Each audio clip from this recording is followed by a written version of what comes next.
సోమలక్ష్మీ నారసింహ శ్రీరామ జయ రామ జయ జయ రామ శ్రీరామ శ్రీరామ జయ రామ జయ జయ దండం పెట్టుకో తల్లి శ్రీరామ జయ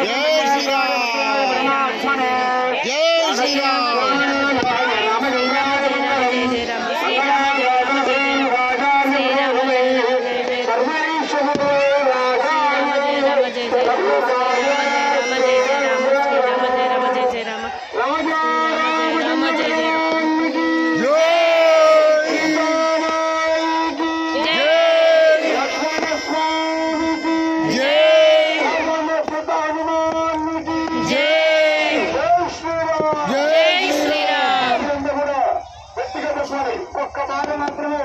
మరి ఒక 10 నిమిషాలు ముగుతుంది కాబట్టి అందరూ కూడా ఇక్కడ ఉన్న ఈ కాస్త సమయాన్ని రామనామ స్వామి చేస్తూ రామానుగ్రహాన్ని కొంతవరకు చేస్తున్నాం.